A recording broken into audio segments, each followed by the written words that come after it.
আসসালামু আলাইকুম ভিউয়ার্স, এই মুহূর্তে ব্রেকিং এবং এক্সক্লুসিভ বিষয় নিয়ে হাজির হলাম। এবার কিন্তু জিএম কাদের লোমহর্ষক তথ্য দিলেন, সেই সাথে যে তথ্য এবার প্রকাশ করলেন তিনি রীতিমতো চমকে যাবেন। শুধু জাতীয় পার্টি নয়, বিএনপি ও জামাতকে ধ্বংস করতে চেয়েছিল আওয়ামী লীগ। আরও কী কী বিষয় তুলে ধরলো এবং সেই সাথে শেখ হাসিনাকে নিয়েও কী বলেছে তা জানতে পারবেন বিস্তারিত প্রতিবেদনে। এরপর জানিয়ে দিব মাহমুদুর রহমানকে কারাগারে পাঠানো এবার মির্জা ফখরুলের উদ্যোগ। কারণ এই শেখ হাসিনা স্বৈরাচার থাকার সময়ই ব্যাপক প্রতিবাদ করেছে এই সাংবাদিক। তাকে কেন এখন এই কারাগারে পাঠানো হলো, কোন রহস্য বলে, এ সকল বিষয় নিয়েও তথ্য দিব। সেই সাথে জানতে পারবেন এবার সাবেক বিদ্যুৎ প্রতিমন্ত্রী নসরুল হামিদের ব্যাংক হিসাব জব্দ করা হয়েছে। এবং সব শেষে আপনাদের মাঝে তুলে ধরবো দেশের জনগণ পরিবর্তন চায়।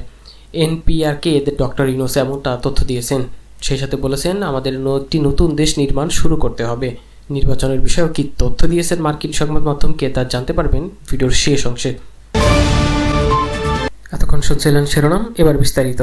চলুন তুলে ধরি সেই তথ্য। কি বললো এবার জিএম কাদের। শুধু জাতীয় পার্টি নয়, বিএনপি ও জামাতকে ধ্বংস করতে চেয়েছিল এই আওয়ামী লীগ। আরও কী কী বিষয় উঠে আসলো সে বিষয়ে কিন্তু চমকে যাবেন। বিএনপি জামাত জাতীয় পার্টিকে ধ্বংস করতে চেয়েছিল আওয়ামী লীগ সরকার, এমন মন্তব্য করেছে জাতীয় পার্টির চেয়ারম্যান জিএম কাদের। বিএনপি জামাতকে মামলা হামলা করে আরও জাতীয় পার্টিকে বিভক্ত করতে ধ্বংস করতে চেয়েছে। সোমবার তিনি এমন তথ্য দেন। জিএম কাদের বলেন, আওয়ামী লীগ দানবীয় শক্তি দিয়ে রাজনৈতিক দলগুলোকে রাজনীতি করতে দেয়নি। বিএনপিকে জেলে জুলুম করে ঘর ছাড়া করেছিল, জামাতকে তো রাজনীতির মাঠেই দাঁড়াতে দেয়নি। আর 2014 সাল থেকে জাতীয় পার্টিকে রাজনীতি করতেও দেয়নি। নিজের দলের কথা উল্লেখ করে জিএম কাদের বলেন, 2014 সালের পর থেকে আওয়ামী লীগ আমাদের মধ্যে একটি দালাল পার্টি তৈরি করে রেখেছিল। অবৈধভাবে তাদের জাতীয় পার্টির লোগো ও প্রতীক ব্যবহার করতে সহায়তা করেছিল আওয়ামী লীগ। টেলিভিশনে গিয়ে তারা জাতীয় পার্টির পরিচয় আমাদের বিরুদ্ধে কথা বলতো। 2024 সালে বলা হলো, আপনি নির্বাচনে না করলে অন্য কেউ জাতীয় পার্টির লাঙল নিয়ে নির্বাচন করবে। তখন জিএম কাদের এই বিষয়টিতে রাজি হয়নি বলে জানান। পরবর্তী সময়ে বলা হলো, নির্বাচনের প্রস্তুতি নিন, নির্বাচন সুষ্ঠু না হলে আপনারা নির্বাচন থেকে সরে দাঁড়াবেন। জিএম কাদের বলেন, আমরা নির্বাচনে না গেলে হয়তো একটা গ্রুপ জাতীয় পার্টি নামে নির্বাচনে যেত। দেশি বিদেশি রাজনৈতিক বিশ্লেষকরা বলেন, নির্বাচন বন্ধ করা যাবে না, আওয়ামী লীগ যে কোনো মূল্যে নির্বাচন করে ফেলবে। শেখ হাসিনা আওয়ামী লীগ দিয়েই এ ও বি টিম তৈরি করেছিল। এ প্রসঙ্গে জিএম কাদের বলেন, 2024 সালের অন্যান্য রাজনৈতিক দল যেভাবে স্বৈরাচারের দলীয় বা দানবীয় শক্তিতে পরিণত করেছিল বা পরাজিত হয়েছিল, আমরাও সেইভাবে পরাজিত হয়েছিলাম। যেভাবে স্বৈরাচার দানবীয় সরকারকে পতন করেছে, আমরাও সেভাবে পরাজিত হয়েছিলাম বলে দাবি করে এই জিএম কাদের। সে সাথে রাজনীতি করতে গেলে একটি দল দরকার হয়, আবার সঠিক রাজনীতি না থাকলে দলও থাকে না। শুধু দল বাঁচাতে কিছু কম্প্রোমাইজ করতে আমরা বাধ্য হয়েছি। এ বিষয়ে সমালোচনাকারীদের উদ্দেশ্যে এই জিএম কাদের বলেন, নিজেকে নিয়ে চিন্তা করুন, এমন অবস্থায় আপনি হলে কি করতেন। অনেকে জাতীয় পার্টি সম্পর্কে অপপ্রচার করছে জানিয়ে জিএম কাদের বলেন, আমরা 2024 সালের নির্বাচনে গিয়েছি, তাই নাকি আওয়ামী লীগের দানবে পরিণত হয়েছে।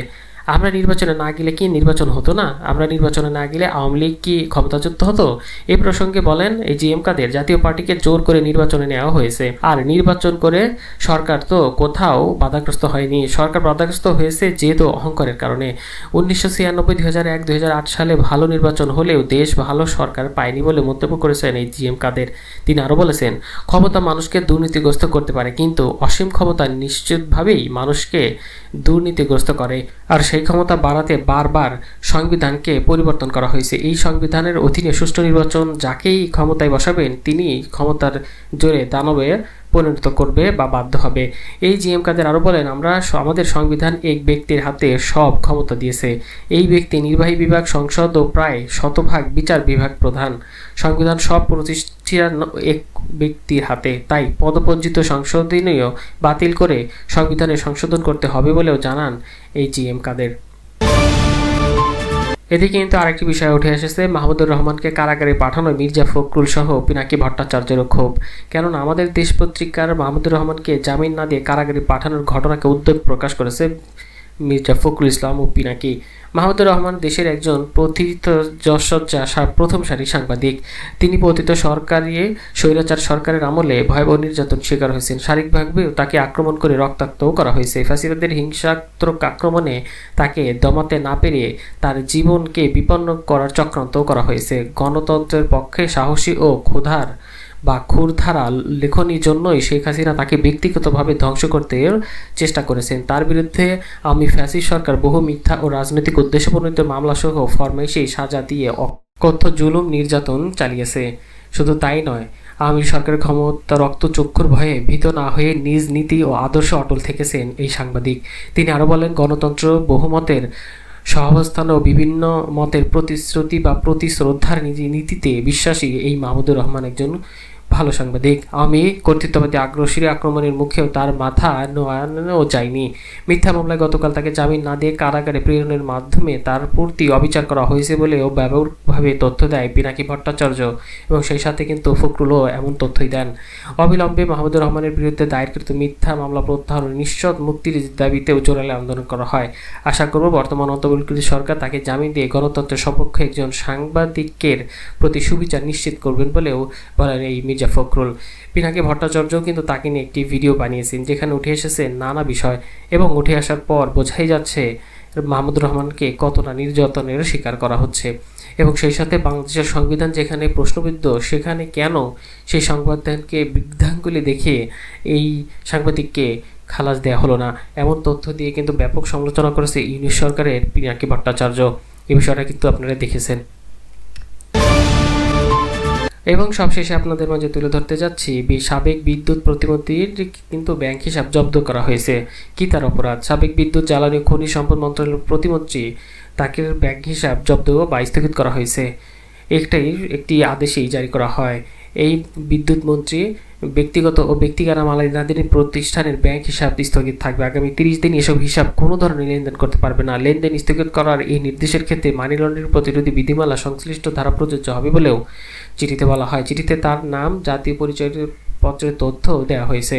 যাদের অ্যাকাউন্ট স্থগিত হয়েছে তাদের হিসাব সংশ্লিষ্ট তথ্য বা দলিল, যেমন হিসাব খোলার ফর্ম, কেওয়াইসি ও লেনদেন বিবরণ ইত্যাদি তথ্য পাঠানোর জন্য ব্যাংকগুলোকেও বলা হয়েছে। সেই সাথে দেশের জনগণ এবার পরিবর্তন চায় বলে মন্তব্য করেছেন ডক্টর ইউনূস। তিনি এমন তথ্য দিয়েছেন। তবে নির্বাচন নিয়ে তিনি কি তথ্য দিলেন সেটাই কিন্তু আকর্ষণীয় বিষয়।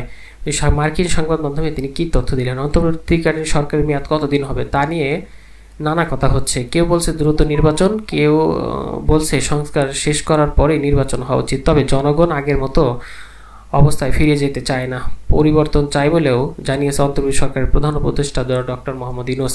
সেই সাথে ডক্টর মোহাম্মদ ইউনূস আরও নানা ধরনের তথ্য দিয়েছেন। এক প্রশ্নের জবাবে ডক্টর ইউনূস বলেছেন, আমরা পুরনো স্টাইলে ফিরে যেতে চাই না। তাহলে এত জীবন দেওয়ার মানে কি? এর কোনো মানেই নেই, কারণ আমরা যা করেছি সব কিছু ধ্বংস করেছি। তাই একটি নতুন দেশ নির্মাণে আমাদের শুরু করতে হবে।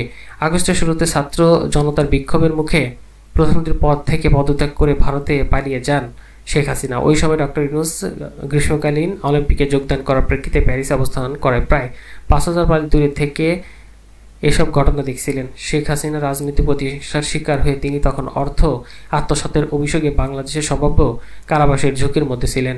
কিন্তু 5ই আগস্টে শেখ হাসিনা ক্ষমতাচ্যুত করার কয়েক ঘন্টার পর ইউনূসের কাছে একটি ফোন কল আসে।